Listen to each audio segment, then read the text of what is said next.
the event after fertilization, how the embryo sac that is looks like.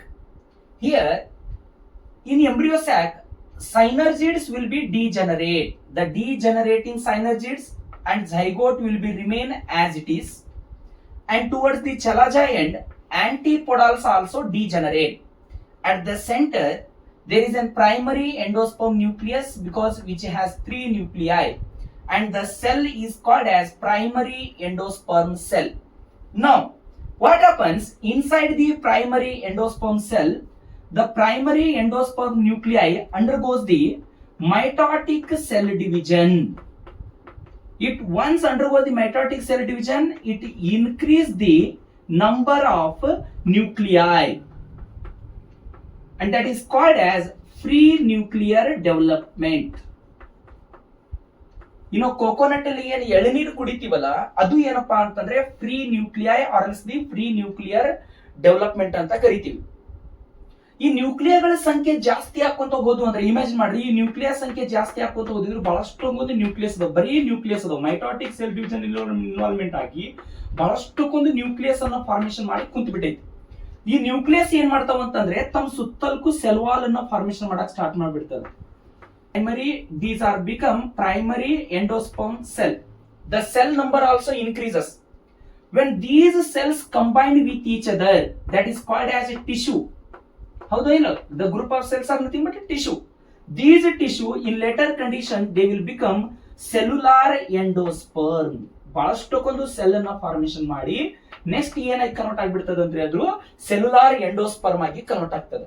ಈ cellular endosperm ಯಾವ್ದಂತಂದ್ರೆ, ಈಗ ನಾವು ತೆಂಗಿನಕಾಯಿ ಒಳಗಡೆ ಸೈಡಿಗೆ ಅಂದ್ರೆ ಥಿಕ್ ಕೊಬ್ಬರಿ ಏನಿರುತ್ತಲ್ಲ, ನೀವು ಚಟ್ನಿ ಮಾಡಕ್ಕೆ ಯೂಸ್ ಮಾಡ್ತೀರಿ, ಅದ ಕರ್ನಲ್ ಅಂತ ಕರಿತೀವಿ ನಾವು, ದ ಕೋಕೋನಟ್ ಕರ್ನಲ್.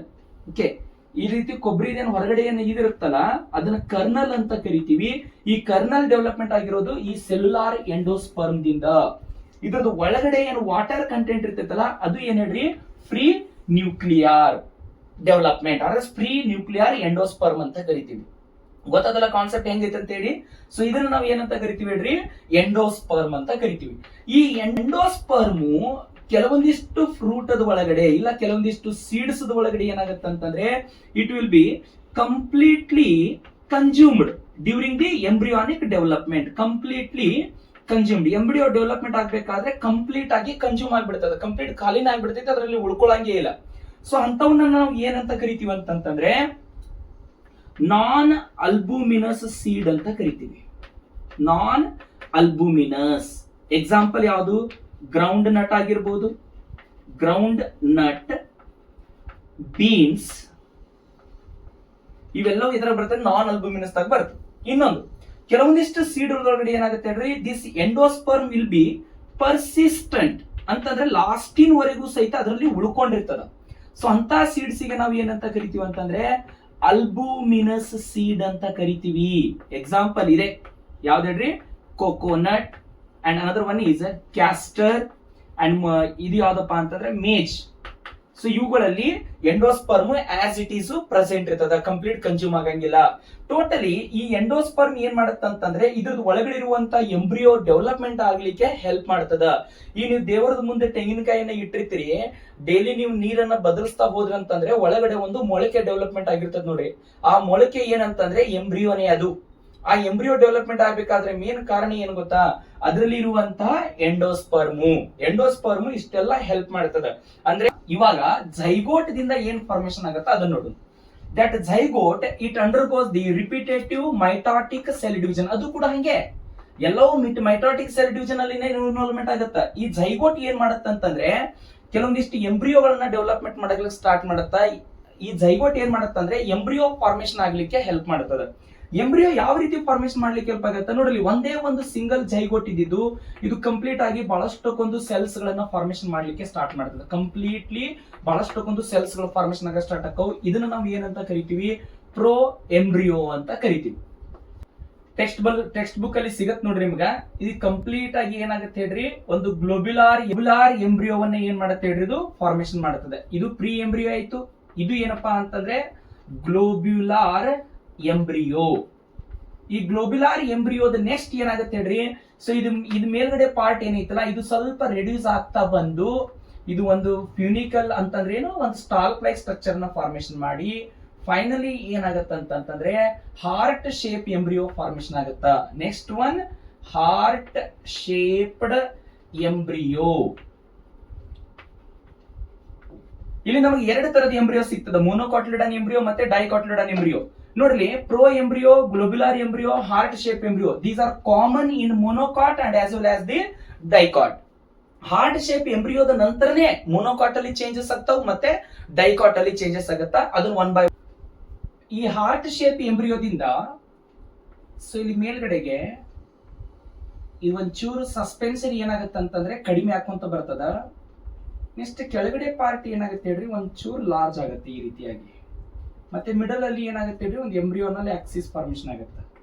ಸೊ ಇದನ್ನ ಸಸ್ಪೆನ್ಸರ್ ಅಂತ ಕರಿತೀವಿ. ಇದೇನಪ್ಪಾ ಅಂತಂತಂದ್ರೆ ರ್ಯಾಡಿಕಲ್ ಪಾರ್ಟ್ ಆಗಿರ್ತದ. ಇವು ಎರಡೂ ಏನಾಗಿರ್ತಾವ ಅಂತಂದ್ರೆ ಕಾಟಿಲಿಡಾನ್ ಆಗಿರ್ತಾವು. ಸೊ ಇದು ಮಿಡಲ್ ಏನಾಗಿರ್ತದೆ ಹೇಳ್ರಿ ಪ್ಲೂಮ್ಯೂಲ್ ಆಗತ್ತ. ಇದು ಮ್ಯಾಚೂರ್ ಎಂಬ್ರಿಯೋ. ಹಾಗಾದ್ರೆ ಡೈಕಾಟ್ ಎಂಬ್ರಿಯೋ ಯಾವ ರೀತಿ ಫಾರ್ಮೇಶನ್ ಆಗ್ತದ ನೋಡ್ರಿ. ಡೈಕಾಟ್ ಎಂಬ್ರಿಯೋ ನೀವು ತಿಳ್ಕೋಬೇಕಾದ್ರೆ ಒಂದ್ ಸ್ವಲ್ಪ ಡೈಗ್ರಾಮ್ ಅನ್ನ ಚೆನ್ನಾಗಿ ಪ್ರಾಕ್ಟೀಸ್ ಮಾಡ್ಬೇಕು. ಸೊ ಡೈಕಾಟ್ ಎಂಬ್ರಿಯೋ ಯಾವ ರೀತಿ ಡ್ರಾ ಮಾಡ್ತೀರಿ ನೋಡ್ರಿ, ಒಂದ್ ಕಡೆಗೆ ಕಂಪ್ಲೀಟ್ಲಿ ಡೌನ್ ಇರುವಂತ ಪಾರ್ಟು. ಸೊ ಇಲ್ಲಿ ಇನ್ನೊಂದ್ ಕಡೆ ಏನಾಗುತ್ತೆ ಹೇಳ್ರಿ ಈ ರೀತಿ ಕಾಟಿಲಿಡಾನ್ಸ್ ಕೆಳಗಡೆ ಡೌನ್ ಆಗಿರ್ತದೆ. ಈ ಕಾಟಿಲಿಡಾನ್ಸ್ ಎಷ್ಟು ಇರ್ತಾವ ಇಲ್ಲಿ ಎರಡು ಇರ್ತಾವ. Yes, this is the diagram of dicotyledon embryo. The dicotyledon embryo, it mainly consists of the two part. One is embryonal axis. This complete groove, this complete part is called as embryonal axis, and it has the two cotyledon. Next, the above portion is called as epicotyl, and the below this portion is called as epicotyl, and this portion is called as hypocotyl. Notice, this is the embryonal axis. Above the embryonal axis there is an epicotyl, and below the embryonal axis this one is called as hypocotyl. The epicotyl consists of plumule. ಇಲ್ಲಿ ಏನಿರ್ತದೆ ಅಂತಂದ್ರೆ plumule part ಇರ್ತದ, or else that is the stem part which grow into the stem. Towards the hypocotyl, here it has the radicle. It is nothing but root tip. That radicle mainly protected within the root cap. ಇದು ನೆನ್ಪಿಟ್ಕೋಬೇಕಾದ್ರೆ ಈ embryonal Axis ಅನ್ನು ನೆನ್ಪಿಟ್ಕೊಂಡು just above the embryonal axis there is an epicotyl, and below the embryonal axis there is an hypocotyl. Epicotyl consists of plumule part and hypocotyl consists of radicle or else the root tip. Root ಅನ್ನು development ಮಾಡುವಂತ part ಇದು. Root tip under covered the root cap, and also they have the two cotyledon. So this is the development of dicot embryo. Let me move towards the monocot embryo. Now here I will draw monocot embryo that has the single cotyledon. ನೋಡ್ಲಿ, so ಇಲ್ಲಿಂದ just ಒಂದು single ಕಾಟಿಲಿಡಾನ್ ತೆಗಿರಿ ಈ ರೀತಿಯಾಗಿ. ನಿಮ್ಗೆ ಯಾವ ರೀತಿ free style diagram ತೆಗಿಬೇಕಾಗತ್ತೋ ಆ ರೀತಿ ತೆಗಿರಿ. Okay, the single cotyledon in monocot embryo that is called as scutellum.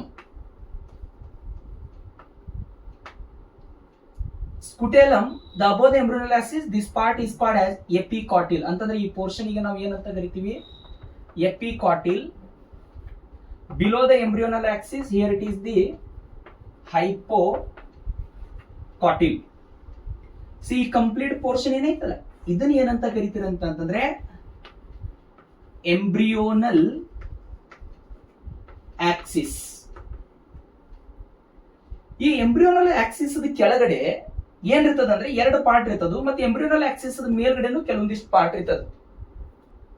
ಇಲ್ಲಿ ಯಾವ ರೀತಿ ಸ್ಟ್ರಕ್ಚರ್ ಫಾರ್ಮೇಶನ್ ಆಗಿರ್ತದ ಅಂತಂದ್ರೆ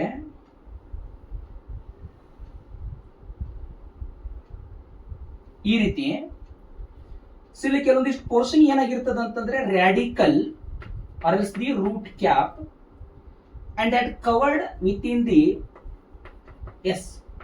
ರೂಟ್ ಕ್ಯಾಪ್. ಈ ರ್ಯಾಡಿಕಲ್ ಮತ್ತೆ ರೂಟ್ ಕ್ಯಾಪ್ ಅನ್ನ ಕವರ್ ಮಾಡಿರುವಂತ ಒಂದು ಪೋರ್ಷನ್ ಇರ್ತದ ಕಂಪ್ಲೀಟ್ ಆಗಿ. ಇದನ್ನ ಏನಂತ ಕರಿತೀವಿ ಅಂತಂದ್ರೆ ಕೋಲಿಯೋ ರೈಸಾ. ಈ ಪೋರ್ಷನ್ ಬಿಟ್ಟು ಸ್ವಲ್ಪ ಮೇಲ್ಗಡೆ ಏನಿದೆಯಲ್ಲ ಇಲ್ಲಿ ಏನಿರ್ತದ ಅಂತಂದ್ರೆ shoot apex and the lower one is leaf primordia. These are enclosed within the coleoptile and the outgrowth part of this embryo is called as epiblast. So this is the monocot embryo. Please draw the diagram neatly and study, and then you will get the confirmation regarding the monocot embryo and as well as the dicot embryo. Now let me discuss about the seed. That already we know seed, it is developed from the ovule part. So here you can imagine the structure of ovule. So that exactly at the center it has the embryo sac and also it has the nucellus and inner integument. Okay. And the next one is outer integument and it is an funicle. ಇವೆಲ್ಲವೂ ನೆನಪಿಟ್ಕೊಡ್ರಿ. Outer integument, inner integument, ನ್ಯೂಸೆಲ್ಲಸ್ ಮತ್ತೆ embryo ಸ್ಯಾಕು, micropylar four. So ಈ complete ಓವಿಲ್ part ಇದ್ದಿದ್ದು seed ಆಗಿ ಹೇಗೆ convert ಆಗ್ತದ ಮತ್ತೆ ಯಾವ ಯಾವ ಸ್ಟ್ರಕ್ಚರ್ಸ್ ಗಳು ಅದರಲ್ಲಿ ಪ್ರೆಸೆಂಟ್ ಇರ್ತದ. The seed it is nothing but the final product of sexual reproduction or else that is called as fertilized ovule. ಹಾಗಾದ್ರೆ ಫರ್ಟಿಲೈಸ್ಡ್ ಓವರಿಯನ್ನ ಏನಂತ ಕರಿತೀವಿ ಹೇಳ್ರಿ? ಫ್ರೂಟ್ ಅಂತ ಕರಿತೀವಿ. ಅದನ್ನ ನೆಕ್ಸ್ಟ್ ಸ್ಟಡಿ ಮಾಡೋಣ. The seed mainly consist of 3 important part. The first one is seed coat, second one is cotyledon, third one is embryonal axis. The seed coat, it is mainly made up with the outer integuments and inner integuments. That is a very hard, the outer coat which is protect the seeds always, because inside the seed embryo will be situated. And the micropylar end of this ovule, that will become the seed pore. That seed pore helps to entry of oxygen and water inside the seed during the germination. Imagine if you soak the seed inside the water. ನೀವು ನೀರಿನಲ್ಲಿ ಏನಾದ್ರೂ seeds ಅನ್ನ ಹಾಕಿದ್ರೆ ಈ seeds ಈ portion ಅಲ್ಲಿ ಏನಾಗಿರ್ತದೆ ಹೇಳ್ರಿ? Four present ಇರ್ತದ, ರಂಧ್ರ ಪ್ರೆಸೆಂಟ್ ಇರ್ತದ. ಈ ಎಲ್ಲಾ ಕಡೆಯಿಂದನೂ ಸಹಿತ ವಾಟರ್ ಒಳಗಡೆ ಎಂಟ್ರಿ ಆಗಲ್ಲ due to the integuments that form the hard outer coat. The water can enter only through the pore that is developed by the micropyle of the ovule part. And the next portion of the seed is cotyledon. That cotyledon is thick, ದಪ್ಪವಾಗಿರ್ತೈತಿ, swollen ಬರ್ಲ್ಡ್ ಇರ್ತದ, but that store the reserved food material. ಈಗ ಶೇಂಗಾ ಕಾಳನ್ನ 2 partition ಮಾಡ್ರಿ, ಅದನ್ನ ನಾವು ಕಾಟಿಲಿಡಾನ್ ಅಂತ ಕರಿತೀವಿ. ಅದು ಥಿಕ್ ಇರ್ತದ ಮತ್ತೆ ಜಾಸ್ತಿ ರಿಸರ್ವ್ಡ್ ಫುಡ್ ಮಟೀರಿಯಲ್ ಅನ್ನ ಹೊಂದಿರ್ತದ. And the cotyledon based on their number there are 2 types, the monocotyledons and other one is dicotyledon. And another important term, the embryonal axis of the seed. Just imagine, so here there is a diagram of the seed. Okay, that is the 2 part of the seed. And here it is the cotyledon. So that is the bulged part of the cotyledon.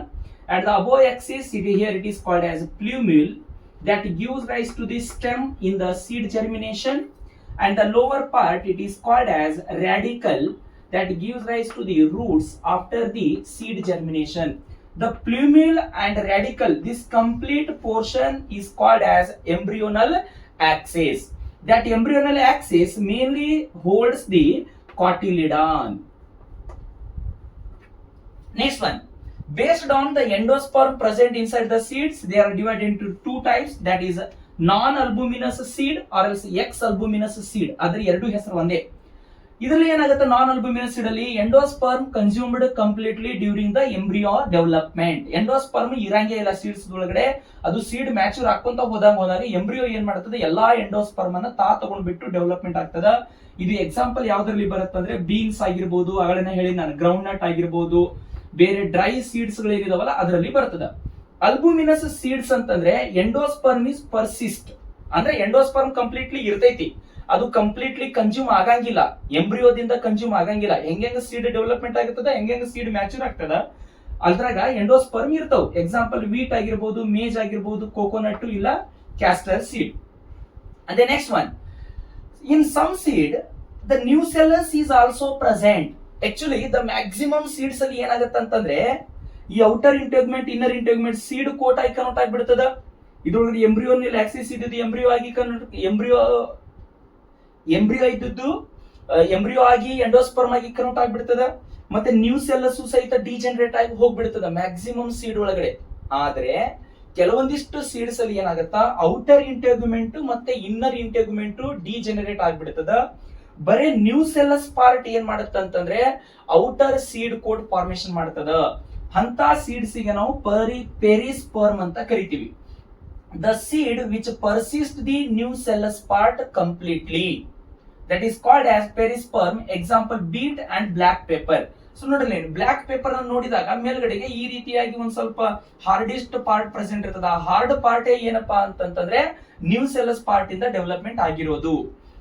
And when seed will become mature, seed mature ಹಾಕೊಂತ ಹೋದಾಗ, ಈಗ ನಾವು ರಾಶಿ ಎಲ್ಲ ಮಾಡ್ತೀವಿ, ಅದೇನ್ ಮಾಡ್ತೀವಿ ನೋಡ್ರಿ, ಬಿಸ್ಲಾಗ್ ಒಣಗಿಸ್ತೀವಿ. ಬಿಸ್ಲಾಗ್ ಯಾಕೆ ಒಣಗಿಸ್ತೀವಿ, ಜಾಸ್ತಿ ದಿನದವರೆಗೂ ಬಾಳಿಕೆ ಬರಬೇಕು. ನಾವ್ ಏನ್ ಮಾಡ್ತೀವಿ, ಸೀಡ್ಸ್ ಗಳನ್ನ ಬಿಸ್ಲಾಗ್ ಹಾಕಿ ವಿಲಿ ಒದ್ದಾಡಕ್ ಹಚ್ತೀವಿ, ಅದರಲ್ಲಿರುವಂತ ವಾಟರ್ ಕಂಟೆಂಟ್ ಎಲ್ಲವೂ ರಿಮೂವ್ ಮಾಡ್ತೀವಿ. ಆ ಕಂಡೀಷನ್ ಗೆ ನಾವು ಡಾರ್ಮನ್ಸಿ ಪ್ರೊಸೆಸ್ ಅಂತ ಕರಿತೀವಿ. When seed become mature the water content will be reduced, totally water reduce ಆಗ್ಬಿಡ್ತದ. ಮತ್ತೆ ಸೀಡ್ ಡ್ರೈ ಆಗಿ only 10 to 15% of water content ಉಳಿತದ ಬೈ ಮಾಸ್. ಅಂತಂದ್ರೆ ಒಂದು ಸೀಡ್ 100 ಗ್ರಾಮ್ ಏನಾದ್ರೂ ತೂಕ ಬರ್ತಾ ಇತ್ತಂದ್ರೆ 10 to 15 ಗ್ರಾಮ್ ಏನಿರ್ತದೆ ಅದರಲ್ಲಿ ವಾಟರ್ ಕಂಟೆಂಟ್ ಇರ್ತದ. Only little bit water content ಇದೆ. ಸೀಡ್ಸ್ ಏನಾದ್ರೂ ಹಂಗ ಹಸಿವನ್ನ ನಾವು ಸ್ಟೋರ್ ಮಾಡಿ ಇಟ್ಟಿವಿ ಅಂತಂದ್ರೆ ಸೀಡ್ಸ್ ಎಲ್ಲವೂ ಡ್ಯಾಮೇಜ್ ಹಾಕೋ, ಇಲ್ಲ ಸೀಡ್ಸ್ ಎಲ್ಲವೂ ಹಾಳಾಗಿ ಹೋಗ್ತದ. ಸೊ ಹಾಗಾಗಿ ನಾವು ಅದನ್ನ ಕಂಪ್ಲೀಟ್ಲಿ ಡ್ರೈ ಮಾಡಲೇಬೇಕು.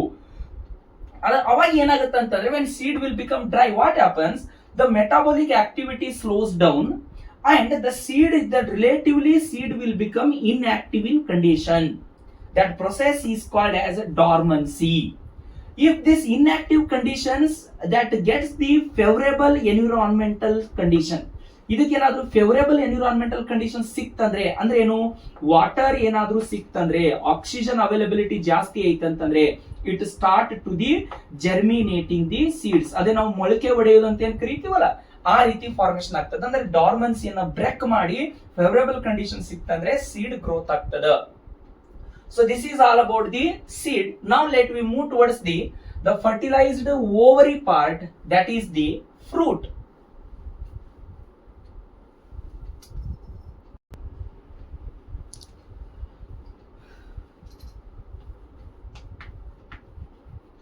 Next come to the fruits. Fruit, it is nothing but fertilized ovary. ಯಾವ ರೀತಿ ಓವಿಲ್ ಇದ್ದಿದ್ದು ಸೀಡ್ ಆಗಿ ಕನ್ವರ್ಟ್ ಆಗುತ್ತೆ, ಅದೇ ರೀತಿ ಓವರಿ ಇದ್ದಿದ್ದು ಏನಾಗುತ್ತೆ ಹೇಳ್ರಿ, ಫ್ರೂಟ್ ಆಗಿ ಕನ್ವರ್ಟ್ ಆಗ್ತದೆ. ಇದ್ರದೊಳಗಡೆ the ovary wall it is converted into the fruit wall, that is called as pericarp. Based on their structure, the fruit it is mainly divided into 3 different parts. Let's see. Here I will draw the fruit of mango. Okay, and inside the mango fruit, here it is a seed that is covered with the one hardest part.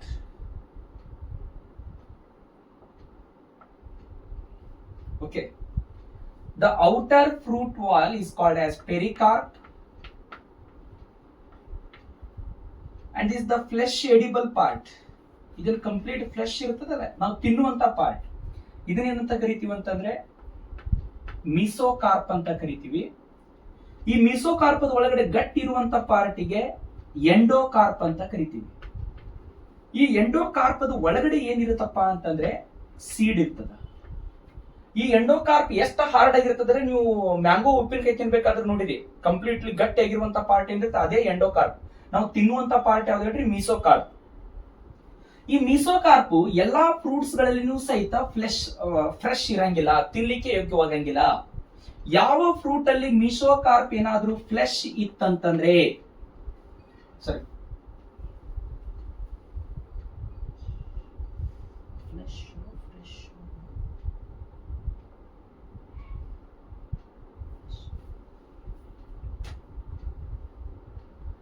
Flesh ಇತ್ತಂತಂದ್ರೆ ಅದನ್ನೇನಂತ ಕರಿತೀವಿ, fleshy fruits ಅಂತ ಕರಿತೀವಿ. Fleshy fruits ಅಂದ್ರೆ ಯಾವ ಹಣ್ಣನ್ನ ನಾವು cut ಮಾಡಿದಾಗ ಅದ್ರಾಗಿದ್ದ ರಸ ಬರ್ತದೋ, ಹೊರಗಡೆ ವಾಟರ್ ಕಂಟೆಂಟ್ ಜಾಸ್ತಿ ಬರ್ತದೋ ಅಂತವನ್ನ ಫ್ಲೆಶಿ ಫ್ರೂಟ್ಸ್ ಅಂತ ಕರಿತೀವಿ. ಎಕ್ಸಾಂಪಲ್ ಟೊಮ್ಯಾಟೊ ಆಗಿರ್ಬೋದು, ಮ್ಯಾಂಗೋ ಆಗಿರ್ಬೋದು, ಮ್ಯಾಂಗೋ ಮತ್ತೆ ಯಾವ್ದು ನೋಡ್ರಿ, ಸ್ಟ್ರಾಬೆರಿ. ನೀವೇ ಎಕ್ಸಾಂಪಲ್ ಹೇಳ್ರಿ. Then next, if mesocarp is completely dry, such fruits are called as dry fruits. ಇದು ಬೆಸ್ಟ್ ಎಕ್ಸಾಂಪಲ್ ಯಾವ್ದಂತಂದ್ರೆ coconut.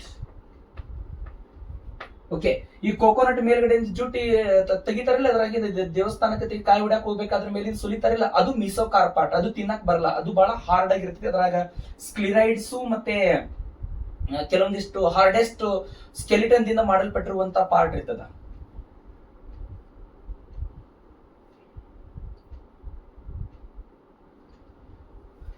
And another one is based on the development of the fruit, they are divided into two types. One is if the fruits are developed from the ovary of the flower.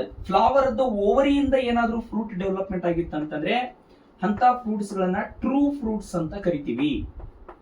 Example ಯಾವ್ದಂತಂದ್ರೆ maximum mango, brinjal, tomato, chilli ಎಲ್ಲವೂ ಓವರಿಯಿಂದ development ಆಗಿರುವಂತಹ fruits. Some fruits developed from other than ovary, that is the thalamus part. Such fruits are called as false fruit. Apple, strawberry belong to this category. Some fruit they develop without fertilization are called parthenocarpic fruit. Example, banana. Some seedless fruits also called as parthenocarpic fruits because they developed without fertilization, means there is an seedless fruits. These are induced by the growth hormones or else the seedless.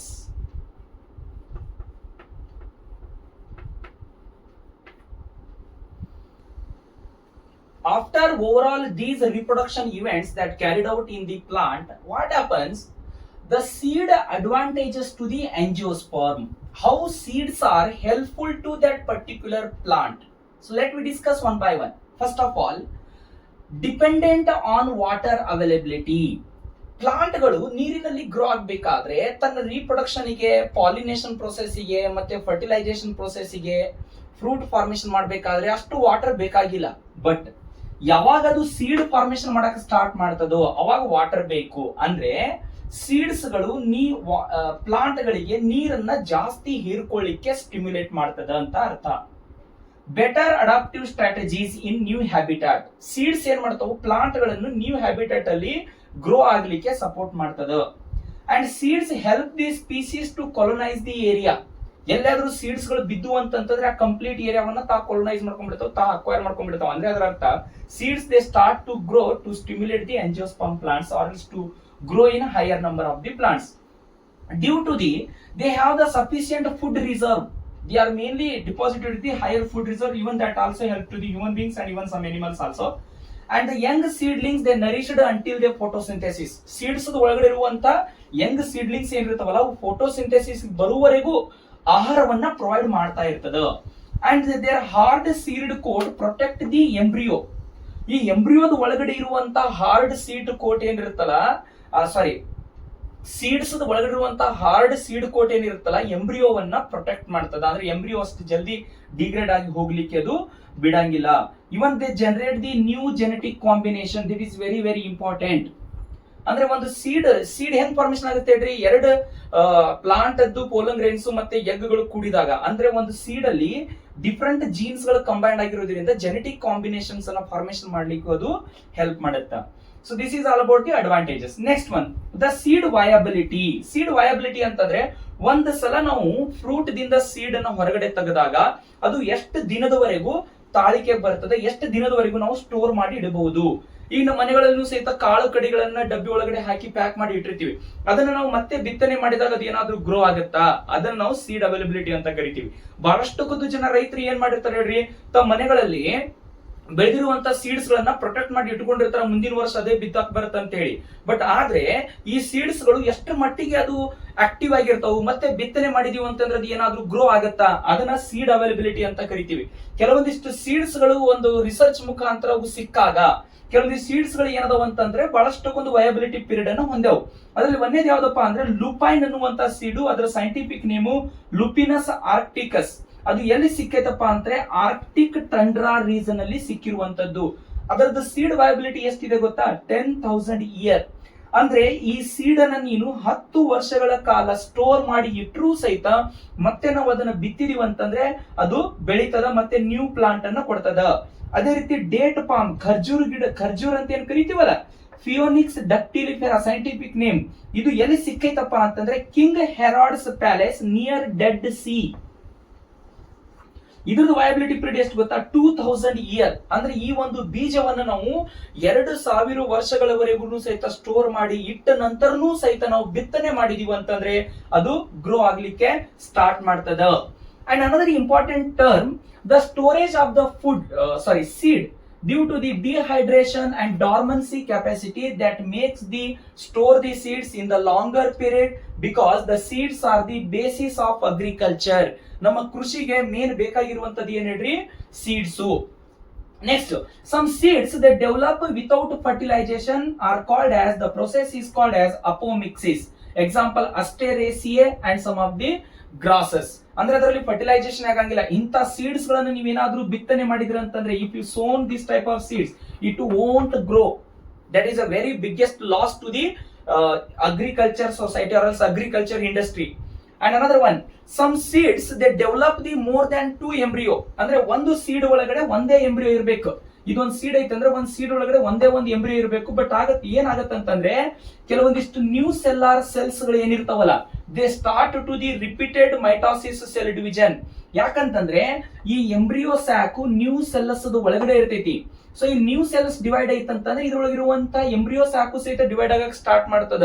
So ಹಾಗಾಗಿ ಒಂದು seeds ಒಳಗಡೆ 2 embryo ಇದ್ದು ಅಂತಂದ್ರೆ ಅದನ್ನ ಏನಂತ ಕರಿತೀರಿ, ಪಾಲಿ ಎಂಬ್ರಿಯೋನಿ ಅಂತ ಕರಿತೀವಿ.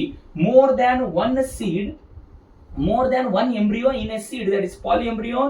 Example mango and citrus.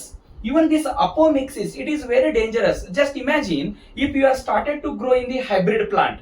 If that hybrid plant do not produce the seed, means how we can continue that plant. So their generation is collapsed, their generation is their loss, and their generation is stopped there only. Because how we can continue the generation of the plants due to their seeds. If you don't have the seeds, means there is no generation. The hybrid plant crop development, there is a biggest problem is only the apomixis. So due to the genetic combination, due to the artificial hybridization technology, scientists may develop the plants, those are belongs to the hybrid category. In that plant what happens, due to the several generation, they do not produce these seeds. If you don't get the seeds, how we can grow the new plant? So there is a problem. So that apomixis, it is not a helpful to the plant. So apomixis we have to avoid. Plant may avoid because to grow the new combination. So this is over the sexual reproduction in flowering plant. All the best for your examination.